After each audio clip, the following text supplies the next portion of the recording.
पिछले जुमे को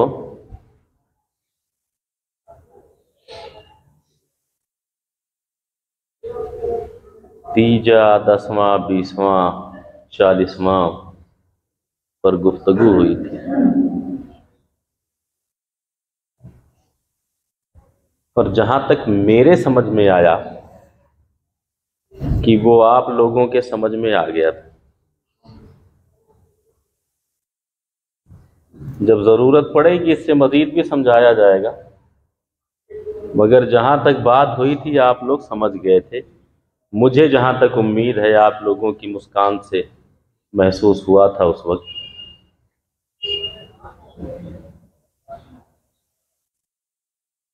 कहते हैं ना, एक दो जख्म हो तो उसको छेड़ूं, 1000 जख्म का रह रह के ख्याल आता है।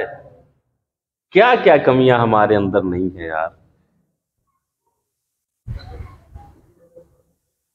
ईमानदारी की बात यह है, मैंने पिछले जुमे को ही सोचा था कि इस्लाह मुआशरा के ही ताल्लुक से कोई और मौजू रखना है,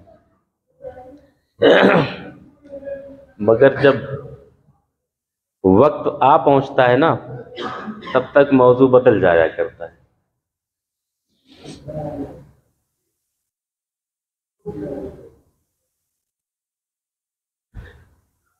मुसलमानों, कहां पहुंच गए हैं हम लोग।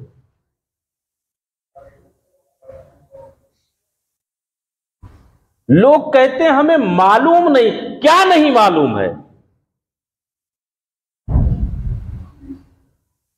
क्या नमाज पढ़ना नहीं मालूम है? सीधे रास्ते पर चलना नहीं मालूम है? अल्लाह और उसके रसूल की इत्तिबा करना नहीं मालूम है? मालूम सब है, मगर अमल कैसे करें? माहौल ही वही है। कहने लगे बिल्ली गले में घंटी बांधे कौन? आज मैं बांधूंगा।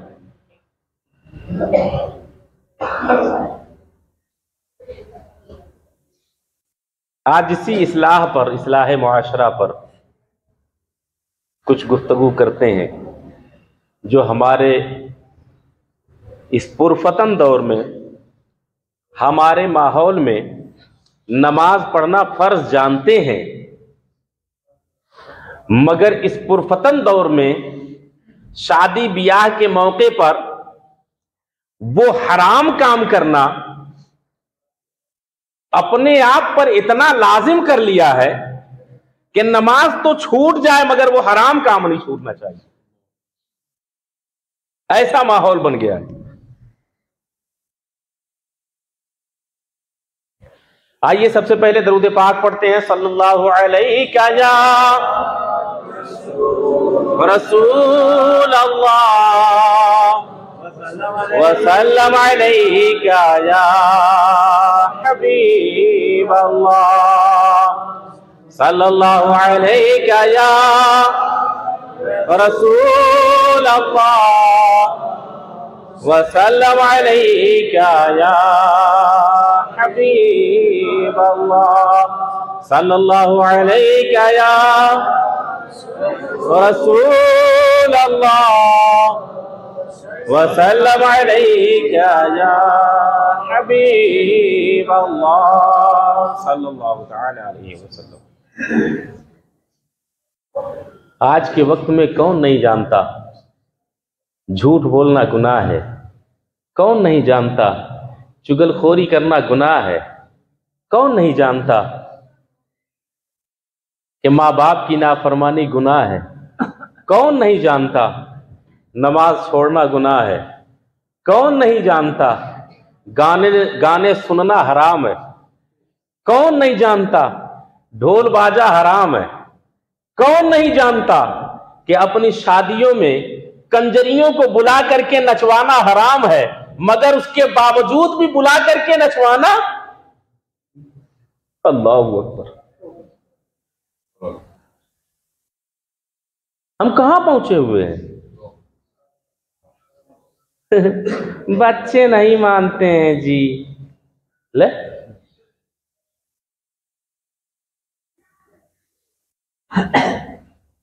बच्चे मानते भी नहीं, बच्चे की शादी में भी पहुंच गया था दावत खाने। ये तो वही वाली बात हो गई। उस्ताद थे, मौलवी साहब थे, शुगर के मरीज थे,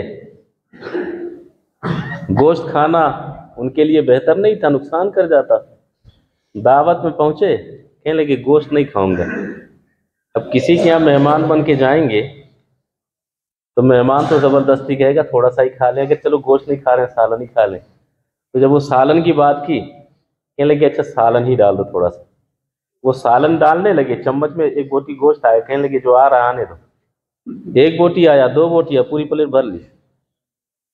कहने लगे परहेज करते हैं जी। खाया भी, परहेज भी किया।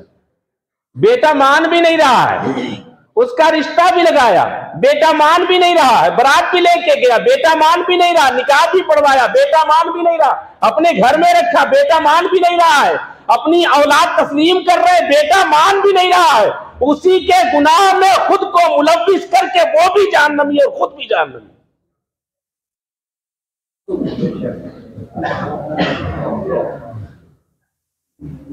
क्या माहौल है?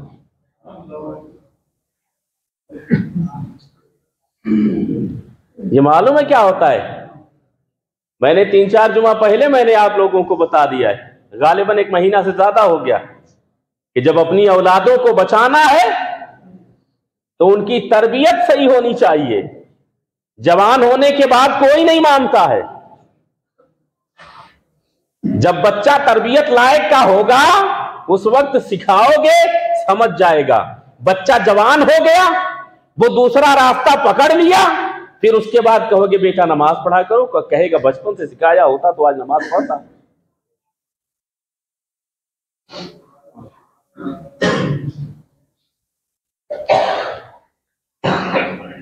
शरीयत एक ऐसी तलवार का नाम है कि जब चल जाती है तो न बेटा देखती है न बाप देखती है।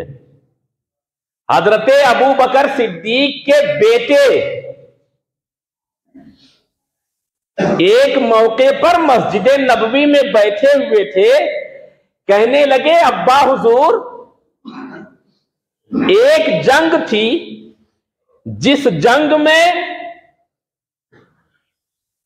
आप थे रसूल पाक सल्लल्लाहु ताला अलैहि वसल्लम के साथ और मैं था कुफ्फार के साथ। बेटे ने कहा था कि मैं था कुफ्फार के साथ और उस वक्त मेरी तलवार के नीचे आपकी गर्दन आ गई थी। मैंने उस वक्त यही सोचा था कि ये मेरा बाप है और मैंने बाप की पासदारी रखकर आपको छोड़ दिया था। तो हजरत सिद्दीक अकबर ने मालूम है क्या कहा था? बेटा, मैं तेरी तलवार की धार के नीचे मेरी गर्दन थी, तूने मुझे बाप की पासदारी में छोड़ दिया। खुदा की कसम, जिसके कब्जे कुदरत में अबू बकर की जान है, अगर मेरी तलवार के नीचे तू आ जाता तो सर को तन से जुदा कर देता। मैं ये नहीं देखता कि मेरा बेटा है, मैं ये देखता कि रसूल पाक का दुश्मन है।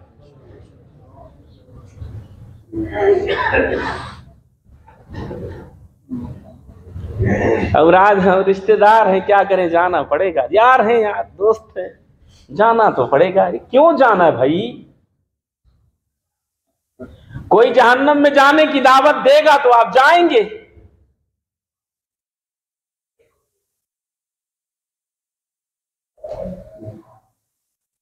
चार साल पहले गोल में मैंने फतवा निकाला था इसी बात पर। मेरा फतवा आज भी गोल में मौजूद है, आप पता कर लेना। और तकरीबन 4 साल पहले मुफ्ती अशरफ नईमी मोहर वाले जो जामा मस्जिद में हैं, उन्होंने भी उसी मौके पर मैंने भी फतवा दिया था और उसी मौके पर उन्होंने भी फतवा दिया था ढोल बाजे पर। तकरीबन 4 साल से ज्यादा का अरसा हो गया। तो उसके ढोल बाजे के खिलाफ फतवा दिया था और उस वक्त मैंने ला ताल्लुकी का ऐलान किया था।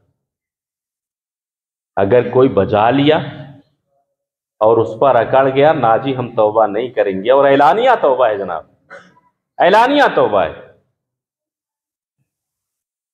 अगर किसी ने ऐलानिया तौबा करने का इरादा नहीं किया, उसने मना कर दिया, तो उससे सलाम दुआ, सलाम कलाम, मुसाफा मुआनिका, खाना पीना, आना जाना, सब कुछ बंद है। ये आज की बात नहीं। और मैं 4 साल पहले, मैं आज की बात नहीं कर, 1400 साल पहले की मैं बात कर रहा हूं, जब मेरे आका सल्लल्लाहु ताला अलैहि वसल्लम ने मौसीकी को हराम करार दिया था। हदीस पाक में आता है ना कि जो गाना सुनते हैं ना, ईयरफोन लगा के गाना सुनते हैं ना, और आज के ज़माने में ईयरफोन कहाँ लगता है, सीधा वो एक लीड आती है, इतना बड़ा सा बॉक्स होता है जिसकी आवाज़ बर्दाश्त करना भी मुश्किल हो जाता है। इतना बड़ा बॉक्स होता है, उसके सामने अगर खड़े हो जाओ तो दिल की धड़कन बढ़ जाती है, जिसको डीजे कहते हैं। एक लीड आई, उसमें लगाया, ईयरफोन की ज़रूरत ही नहीं। खुद तो गुनहगार हुआ भी हुआ और लोगों को गुनहगार बनाया। और आज के ज़माने में अगर ऐसा ना हो तो कहेंगे शादी कैसी थी यार, ऐसा लग रहा था कि शादी ही नहीं। खाली उसी से शादी का पता लगता है, निकाह से नहीं पता लगता है, अल्लाह के जिक्र से पता नहीं लगता है, अल्लाह और उसके रसूल का जिक्र हो उससे पता नहीं लगेगा। हमारे यहाँ का तो माहौल है, शादी हो, जिस रात को यहाँ पे मेहंदी रात कहते हैं, तेल मेहंदी रात, उस रात में हमारे यहाँ एक प्रोग्राम होता है और उस प्रोग्राम में अल्लाह और उसके रसूल का जिक्र होता है, जिसको हम महफिल मिलाद कहते हैं।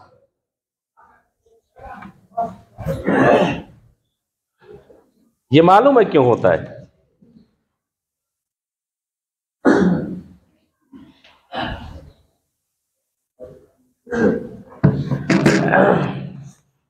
ये मालूम है क्यों होता है कि जब हम कोई काम करें, जब भी हम कोई काम करें, अच्छा काम करें, बड़ा काम करें, तो उसमें एक महफिल सजा देते हैं सिर्फ इसलिए कि वो काम करने से पहले जब अल्लाह और उसके रसूल का जिक्र हो जाएगा तो अल्लाह और उसके रसूल के जिक्र की बरकत से उस काम में अल्लाह तबारक व तआला कामयाबी अता कर देगा, है ना।